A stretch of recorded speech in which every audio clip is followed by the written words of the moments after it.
beriman dengan Dzul Jalali wal Ikram. Kita usahakan, artinya kita usahakan agar kita mempunyai sifat-sifat yang mulia. Kita mempunyai sifat-sifat yang besar yang layak dengan kita, agar kita menjadi orang yang besar dan mulia di sisi Allah Subhanahu wa taala. Dengan apa caranya kita menjadi atau mendapatkan sifat-sifat yang mulia itu? Mengusahakan agar hikmah itu dititipkan Allah di dalam hati kita.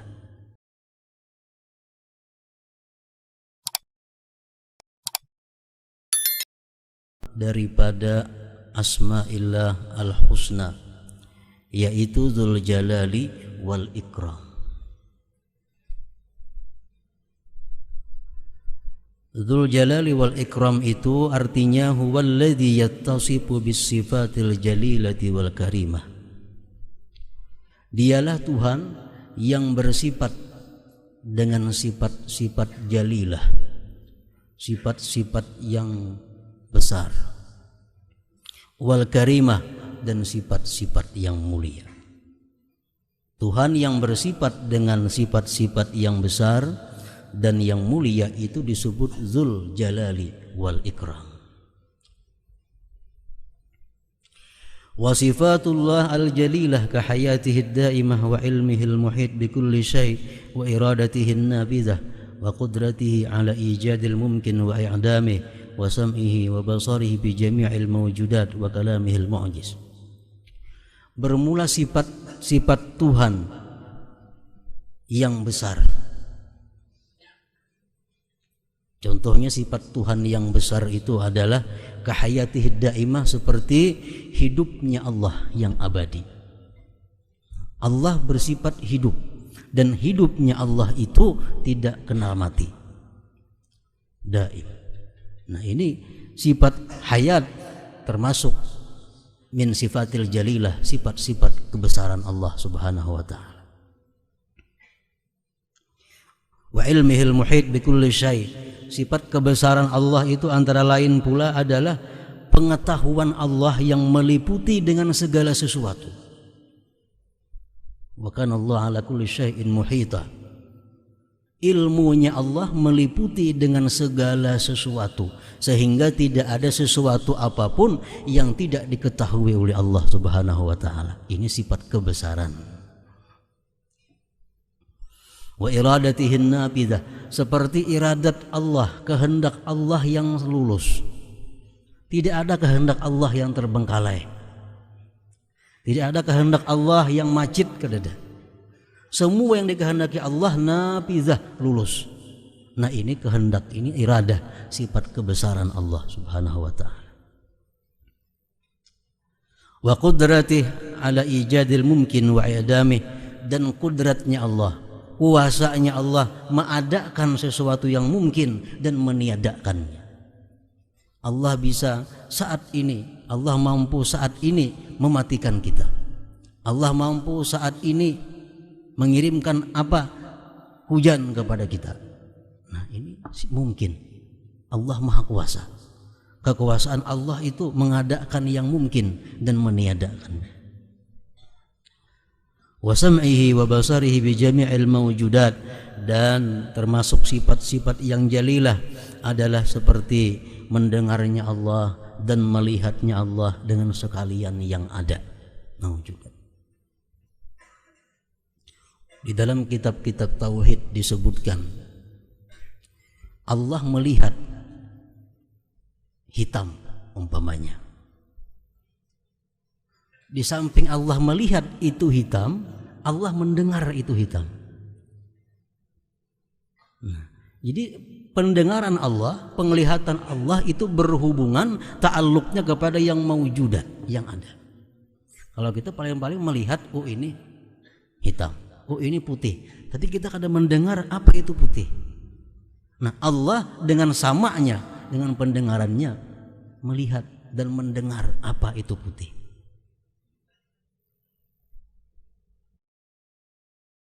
Allah mendengar suara dan Allah melihat itu suara. Nah, ini sifat-sifat kebesaran Allah. Kalau manusia paling mendengar suara, kadang melihat suaranya. Nah, kalau Allah melihat dan mendengar suara sesuatu itu. Itu disebut ngarannya Dzul Jalal, yang mempunyai kebesaran, sifat-sifat kebesaran. Kalau ikram, nah ikramnya itu sifatil karimah, sifat-sifat yang mulia. Contohnya sifat-sifat yang mulia kal afwi indal qudrah, seperti mana Allah memaafkan hamba-hambanya.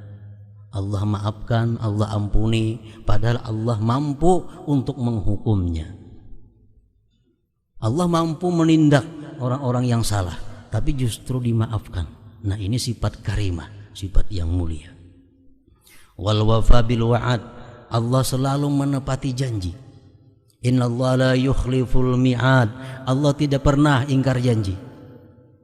Ini sifat-sifat kemuliaan. Wal i'ta bil ata'il jazil, Allah memberi dengan pemberian yang besar. War rahmah li jami'i khalqih, dan Allah itu mempunyai sifat kasih sayang untuk sekalian makhluknya. Tidak ada satupun makhluk yang keluar dari kasih sayang Allah, baik itu makhluk hidup atau makhluk yang mati, baik itu orang-orang yang kafir kepadanya atau yang taat kepadanya. Tidak ada yang satupun yang keluar daripada kasih sayang Allah Subhanahu wa ta'ala. Nah, ini ngarannya ikram, sifat karimah. Jadi Dzul Jalali wal Ikram artinya Allah Subhanahu wa ta'ala punya sifat kebesaran, wal ikram, dan sifat kemuliaan.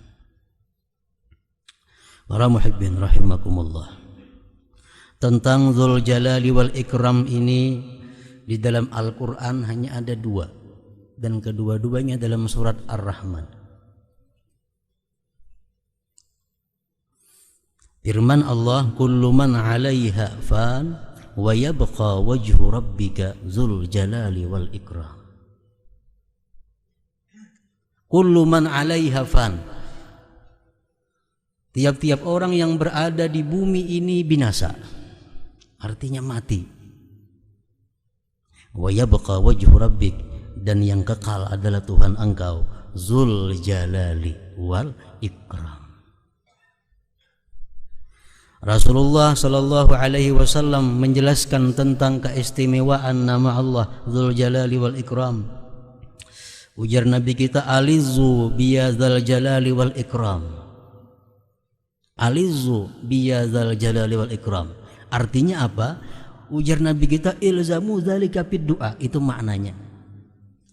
Lazimi menyebut ya zal jalali wal ikram bila mana kamu berdoa kepada Allah Subhanahu wa ta'ala. Banyak-banyak membaca Dzul Jalali wal Ikram. Ini boleh jadi baca Zul, bilanya jadi rapat, Zul bacaannya Dzul Jalali wal Ikram. Tapi bilanya ya zal jalali, ya zal jalali wal ikram, karena hukumnya nasab nih, zal ini berganti-ganti barisnya, bisa zul, zal, zil. Nah, kalau kita berdoa jangan ya zul, jangan ya zal jalali wal ikram, itu melanggar kaidah nahwu saraf, pulang kaidah.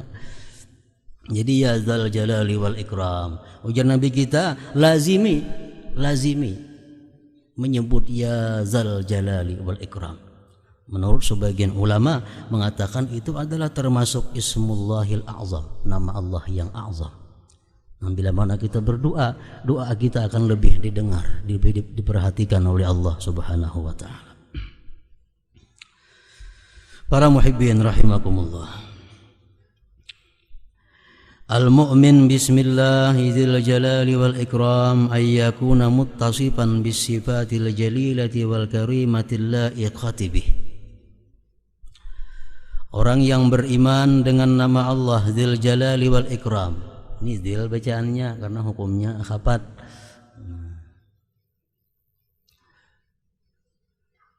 Al-mu'min bismillahi dzil jalali wal ikram, orang yang beriman dengan nama Allah Dzul Jalali wal Ikram, ayyakuna muttasifan bis sifatil jalilati wal karimatil laiqati bih, bahwa dia bersifat dengan sifat yang besar dan bersifat dengan sifat yang mulia yang layak dengan dia. Orang yang percaya, meyakini, beriman bahwa Allah itu punya nama Dzul Jalali wal Ikram, orang tersebut akan bersifat dengan sifat-sifat kemuliaan dan kebesaran al-laiqati bih, yang layak dengan dia. Manusia ada sifat-sifat kebesaran yang layak dengannya.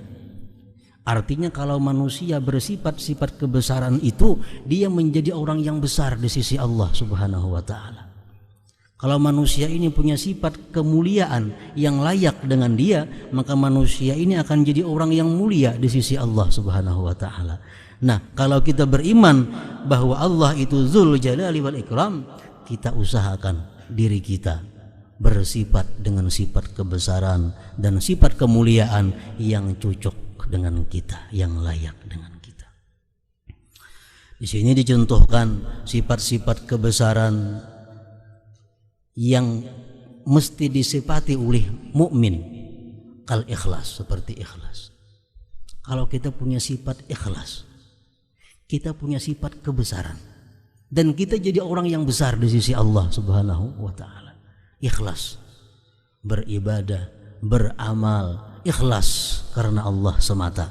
Kalau kita demikian, kita bersifat dengan sifat yang besar dan kita jadi orang besar di sisi Allah. Ikhlas wat tawadu, bersifat tawadu.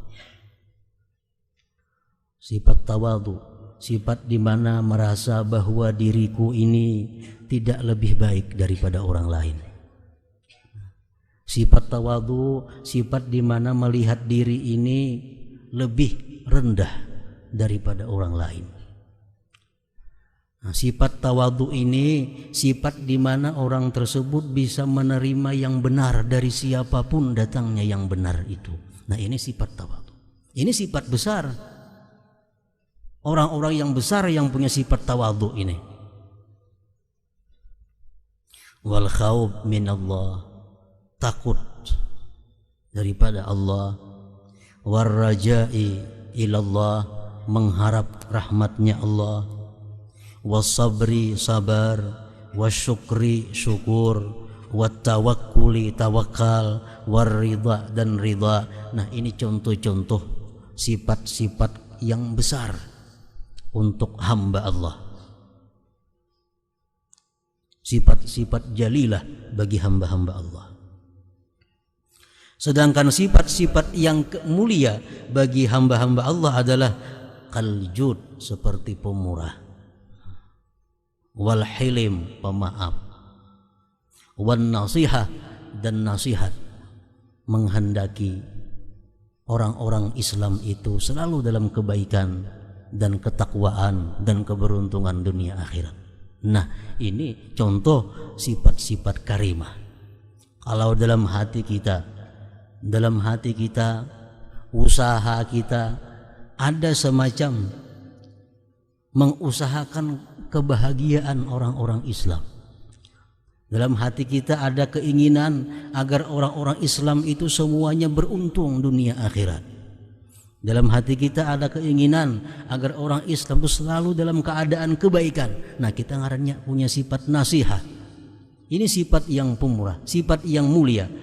Orang yang bersifat itu akan dimuliakan oleh Allah Subhanahu wa taala.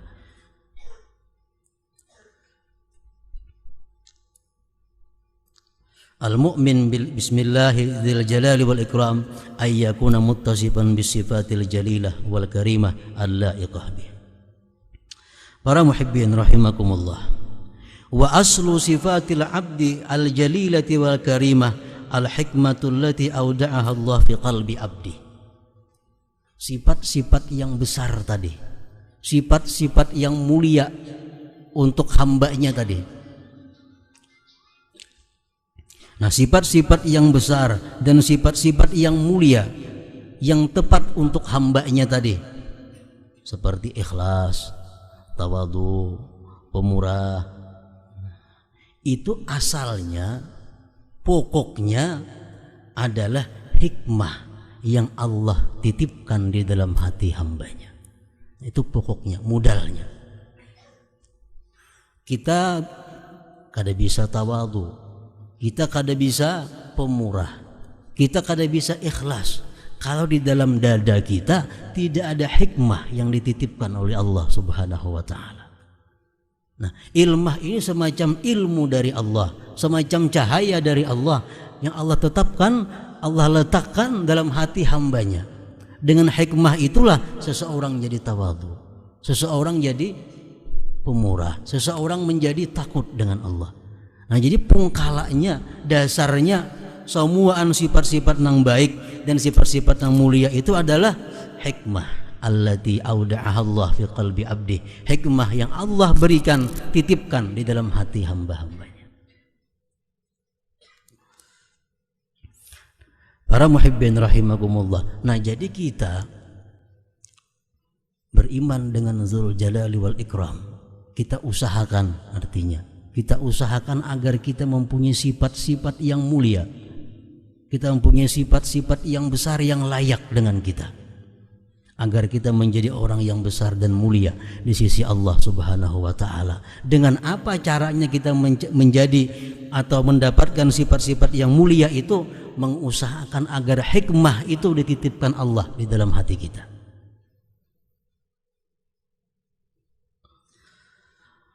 Qala ba'du salaf, berkata sebahagian ulama salaf, setiap malam Allah Subhanahu wa taala mengirim, menebarkan ini hikmah-hikmah ke alam dunia ini. Setiap malam Allah sebarkan ini ilmu-ilmu, ini hikmah-hikmah.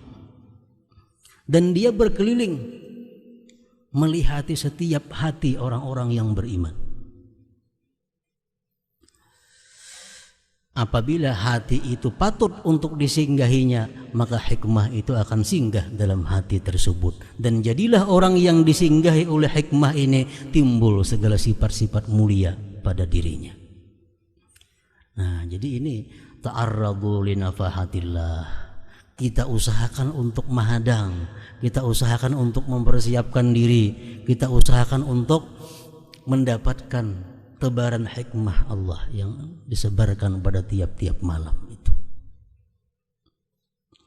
Para muhibbin rahimakumullah. Berkata salah seorang ulama, Yahya bin Mu'az Ar-Razi, al-hikmah allati nasyarallahu biha la taskunu qalban fihi hubbud dunya.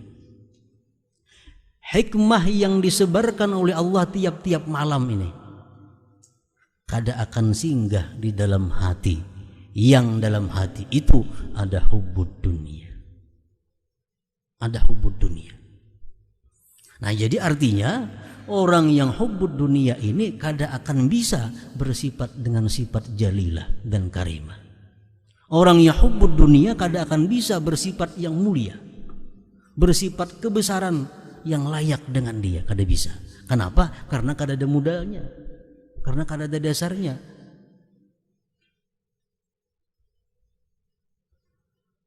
Al-hikmah la taskunu qalban bihi hubbud dunia. Hikmah, modal segala kebaikan ini kada akan diam di dalam hati yang di dalam hati itu ada bercukul hubbud dunia. Para muhibbin rahimakumullah, apa yang dimaksud dengan hubbud dunia? Sehingga hal yang mulia tersebut kada akan singgah di dalam hati orang tersebut. Hubbud dunia nang macam apa? Nang sampai hikmah Allah kada mau singgah dalam hatinya. Nah, secara sempit, hubbud dunia yang dimaksud itu adalah keinginan untuk mendapatkan harta kekayaan, keinginan untuk mendapatkan pangkat dan kedudukan, keinginan untuk mendapatkan popularitas dan kemasyhuran, keinginan untuk mendapatkan pemuas nafsu syahwatnya dengan berbagai macam cara, walaupun tidak diridai oleh Allah Subhanahu wa taala. Nah, ini hubbud dunia. Hendak sugih, tapi berbagai macam cara dihalalkan asal mendapatkan kekayaan. Ini hubbud dunia. Apakah ada dalam hati kita seperti itu? Kalau ada, kada akan singgah hikmah ilmu rahasia dari Allah Subhanahu wa taala. Orang yang ingin dapat pangkat, dapat kedudukan, tapi menghalalkan segala cara asal dapat kedudukannya, dengan jalan suguk sana, suguk sini, asal dapat kedudukan. Bila ada dalam hati seseorang demikian keinginan, berarti dia hubbud dunia. Hikmatullah tidak akan bisa singgah dalam hatinya. Ada kita keinginan yang macam itu? Kemasyhuran, popularitas. Dia ingin dikenal, dia ingin masyhur. Dia cari, dia usahakan kemasyhuran dengan berbagai macam cara, walaupun yang tidak dihalalkan oleh Allah. Nah, ini hubbud dunia. Kita ingin memuaskan nafsu kita, baik nafsu birahi atau nafsu perut dan lain-lainnya, walaupun dengan hal-hal yang diharamkan oleh Allah. Nah, ini hubbud dunia. Kita hendak umpamanya makan itu, hendak makan itu, tapi jurang itu haram. Biar aku haram, yang penting aku puas. Nah, ini hubbud dunia yang macam ini. Nang bila ada dalam hati kita seperti itu, kita kadang akan bisa bersifat dengan sifat yang mulia, berakhlak dengan akhlak yang mulia. Para muhibbin rahimakumullah. Ada terlintas dalam hati kita, aku kepingin jadi orang sugih, aku kepingin bisa banyak harta, walaupun datangnya cuma tanan umpamanya. Nah, ini kalau ada macam itu dalam hati kita, kita ngarannya hubbud dunia.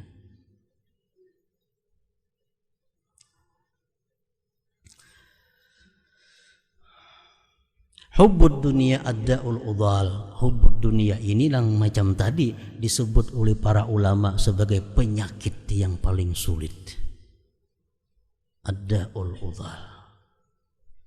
Nang bila mana penyakit hubbud dunia tadi menyerang seseorang, maka dia akan merubah sikap, merubah akhlak seseorang itu.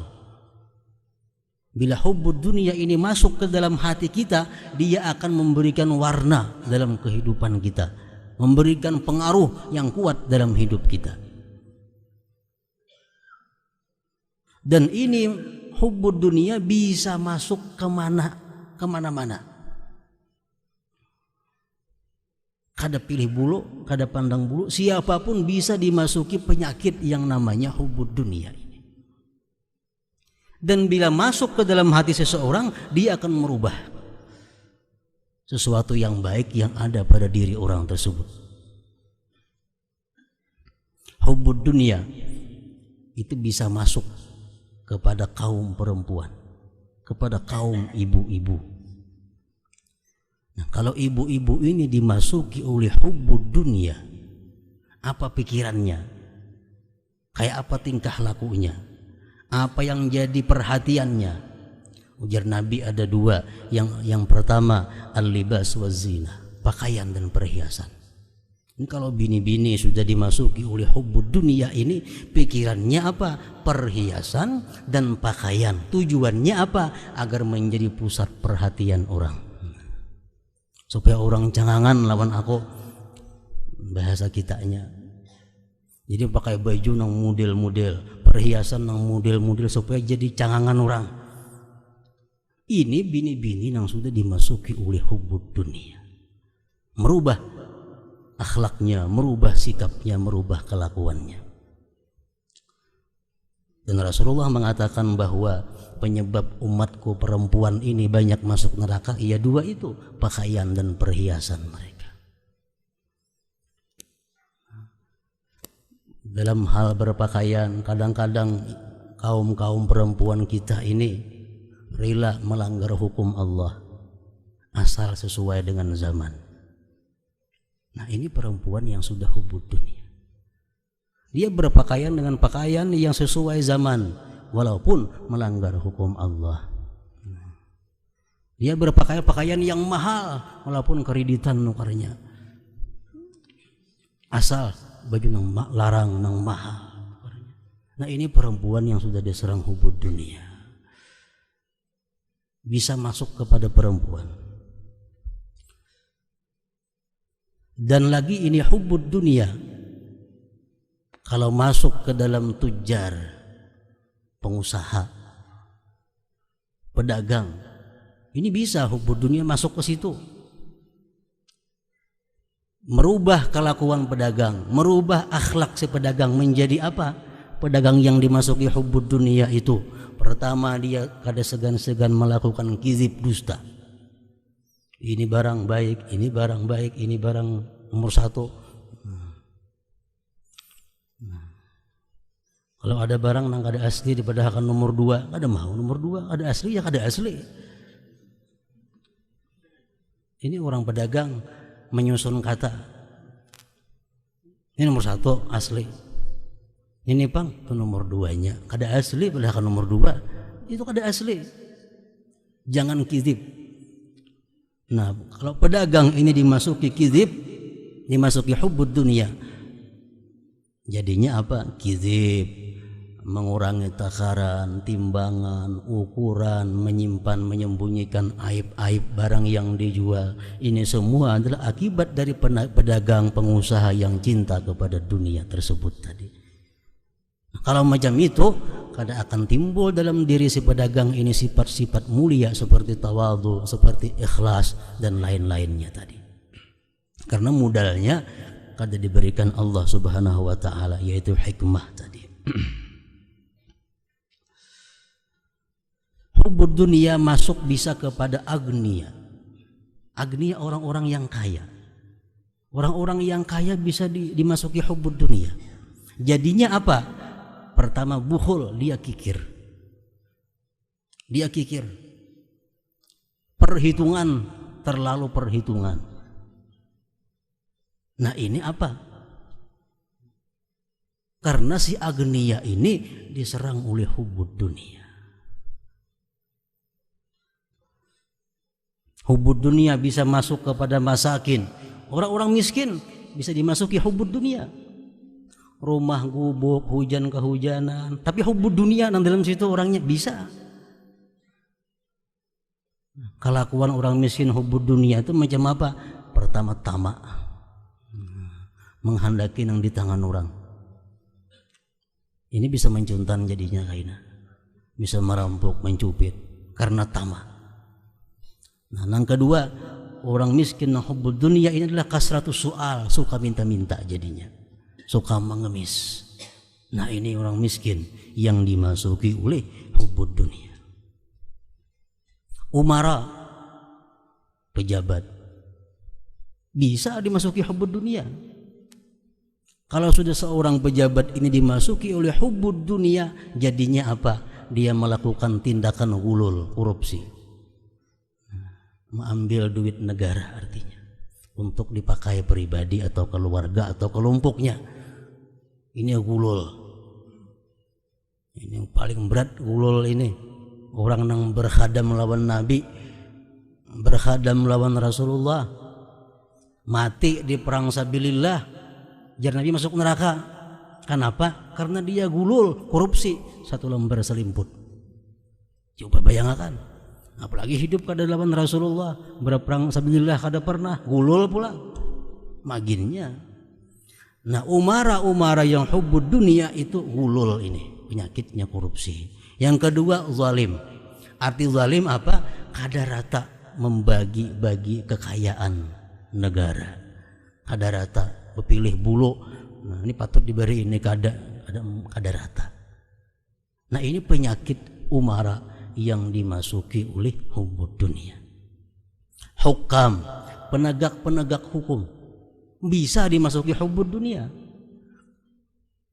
Penegak hukum itu siapa? Polisi, jaksa, hakim, itu penegak-penegak hukum. Ini mereka bisa masuk kepada hubbud dunia.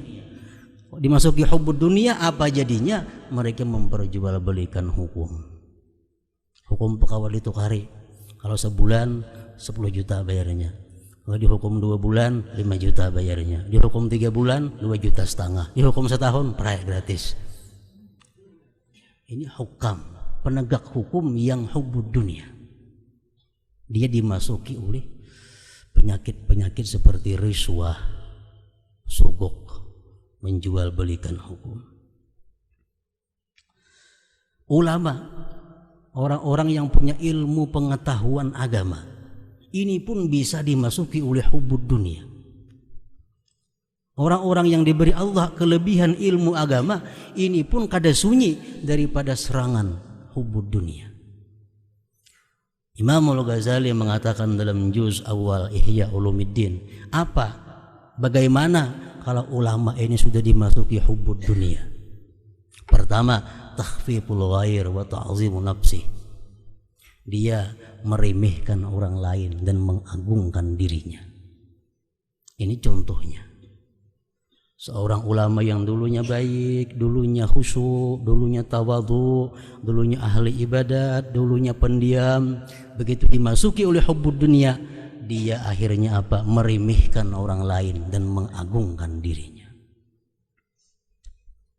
Yang kedua, fazazah wa ghilzah. Ini ulama yang dimasuki oleh hubbud dunia, dia akan berkata-kata kasar dan keras. Nah, itu ulama-ulama, orang-orang yang punya ilmu pengetahuan yang diserang oleh hubbud dunia. Para muhibbin rahimakumullah, apa risikonya kalau kita hubbud dunia? Pertama, tadi kita kada akan dapat hikmah, rahasia, ilmu rahasia Allah. Risiko lain apa kalau kita ini hubbud dunia? Rasulullah Shallallahu Alaihi Wasallam dalam sebuah hadisnya yang maksudnya, ujar Nabi kita, di akhirat nanti didatangkan suatu kaum membawa amal ibadah mereka seperti gunung Tihama. Di sana ada sembah, semua lengkap, ada ibadahnya. Wa yu'maru bihim ilan nar, disuruh Allah mereka itu masuk ke dalam neraka. Ujar sahabat, wahai Rasulullah, apakah mereka itu sembahyang? Mereka sembahyang. Apakah mereka puasa? Mereka itu puasa. Kenapa disuruh ke neraka? Nah, ujar Nabi kita, maksud hadis tadi adalah hum yuhibbuna dunya, mereka itu mencintai dunia. Mencintai dunia yang macam apa? Iya, yang macam tadi.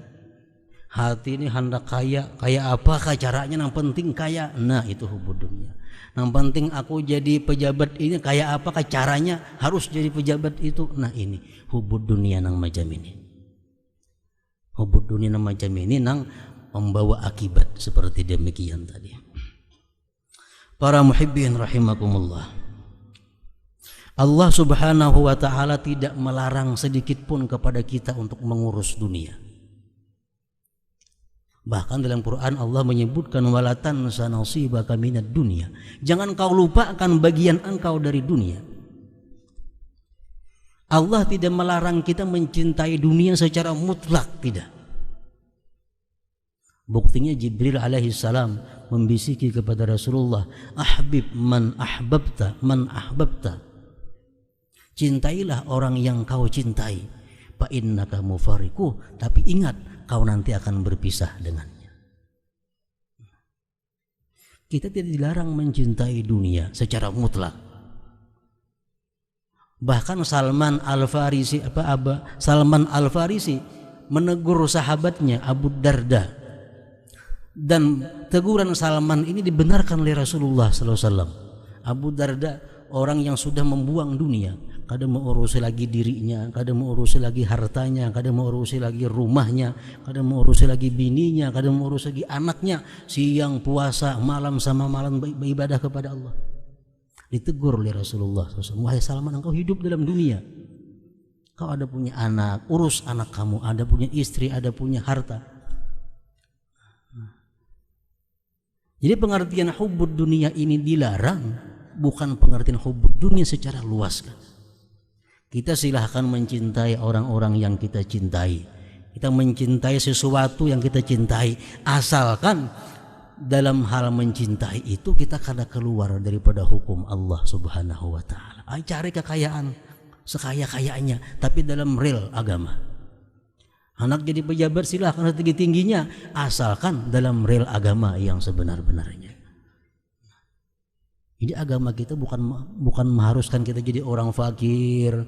Agama kita bukan menyuruh kita jadi orang miskin. Kada demikian.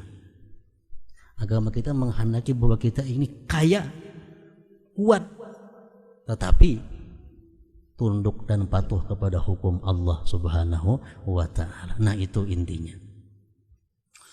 Para muhibbin rahimakumullah.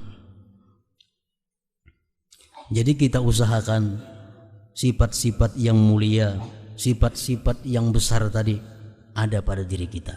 Cara mengusahakannya adalah menyiapkan diri, menyediakan diri agar bisa disinggahi tebaran hikmah Allah Subhanahu wa ta'ala. Bersihkanlah diri kita ini dari sifat hubbud dunia yang